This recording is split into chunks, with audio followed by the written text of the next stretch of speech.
You wake up at 7:14 a.m. because your phone alarm still goes off. For about 3 seconds, everything feels normal. Then you remember there's nobody left to be late for. No messages, no traffic outside, no neighbor arguing through the walls.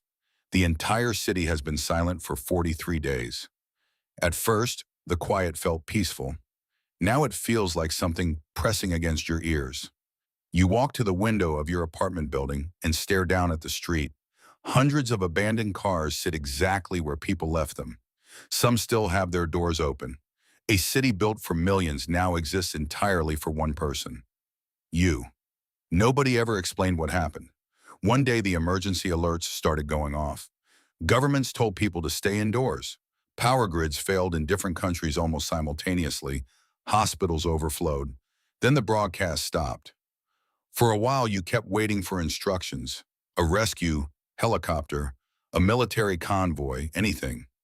Nothing came. The first week felt almost exciting, like the world had turned into some giant private playground. You walk through empty shopping malls, carrying things you could never afford before.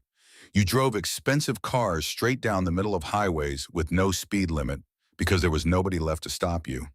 You ate dinner inside a five-star hotel while the lobby music kept playing to an audience that no longer existed. It almost felt like freedom. Then the food in your apartment started expiring. The water pressure weakened. The internet died neighborhood by neighborhood like parts of a brain shutting down. And suddenly you realize civilization isn't a place. It's maintenance. Every light bulb that turns on depends on thousands of strangers you'll never meet. Every grocery store shelf exists because millions of people agree to keep showing up every morning. Now they don't. At 9 a.m. every day, you still hear one automated train arrive at the station below your apartment. The doors open, nobody enters, nobody leaves. Then it continues down the track exactly on schedule. You stopped watching after the second week because it began to feel less like transportation and more like a ghost repeating the last thing it remembered how to do. You try to stay busy. Humans need routines. Without them, the days start dissolving into each other. So you create rules. Breakfast at 8, exercise at 10. Radio check at noon. Every afternoon you drive to the highest parking garage in the city and broadcast the same message through emergency frequencies. If anybody can hear this, my name is Daniel. I'm alive. I'll be here tomorrow. Nobody answers. You still say it anyway. At night, the city changes. During the day, the emptiness feels artificial, like people might suddenly come back. But nighttime makes it real. No apartment lights, no airplanes blinking above the clouds, no distant sirens. The darkness stretches across entire neighborhoods uninterrupted. You discover something strange about human beings. We were never afraid of darkness itself. We were afraid of being alone in it. The first time you hear footsteps behind you, you almost cry from relief. You spin around so fast you slip against the wet pavement. It's only a dog, a golden retriever with a faded blue collar standing beneath a streetlight, looking just as confused as you are. You kneel down slowly. The dog walks toward you without hesitation. That destroys you more than anything else so far, because it means animals still trust humans, even after humans disappeared. You name him Orbit. Orbit changes everything. Suddenly, you have something waiting for you to wake up. Something that notices whether you come home. For the first time in weeks, silence doesn't feel completely empty anymore. Then winter arrives. Nobody talks about how cold the world becomes without people. Entire sections of the power grid collapse. Pipes freeze inside buildings. Windows crack from pressure changes nobody is around to fix. You move into a smaller apartment because it's easier to heat one room than 10. At night, you and Orbit sleep beside a gas heater while snow slowly buries the streets outside. And for the first time, survival stops feeling temporary. This might actually be your life now.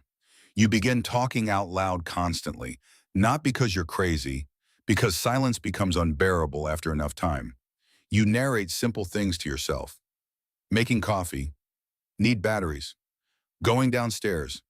The human brain evolved expecting other humans to answer back. Without conversation, your thoughts start echoing too loudly. One afternoon, you enter a supermarket and hear music playing through broken ceiling speakers. Some old pop song from years ago. You stand completely still in aisle 7, listening to lyrics written for people who assumed humanity would continue forever. And suddenly you miss strangers. Not your family, not old friends, strangers. The cashier who never looked up from scanning in groceries. The guy who coughed too loud on the train. The woman walking her dog at 6 a.m. every morning. You spent your whole life finding other people annoying. Now you'd give anything just to overhear someone arguing on the phone again.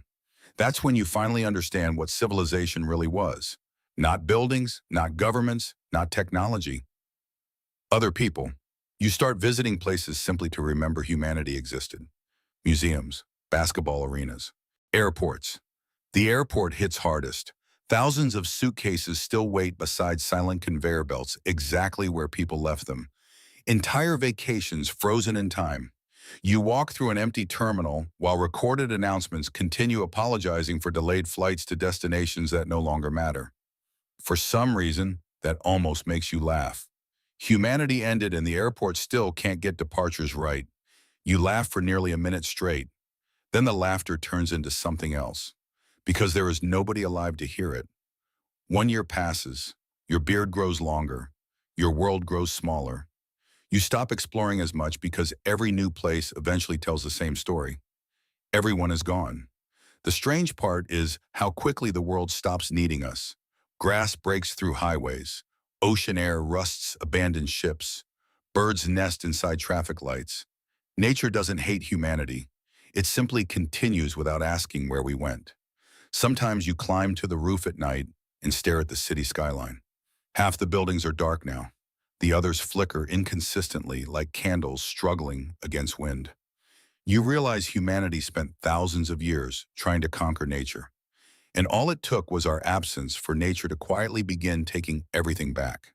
You think about recording a message for whoever might come after you someday.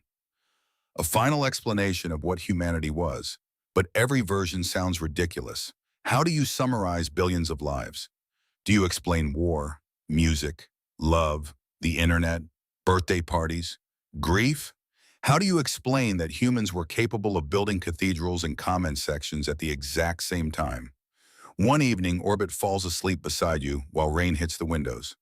You scratch behind his ears absent-mindedly and stare into the dark apartment. And you realize something terrifying. Humanity's final memory might not be some grand historical moment. No final speech, no heroic ending, no dramatic last stand.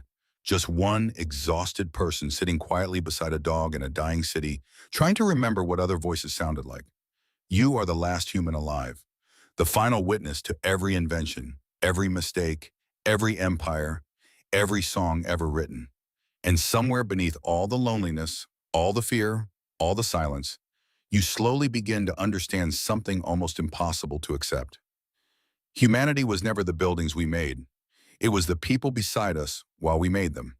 And now the world is still here, but the human part of it is gone.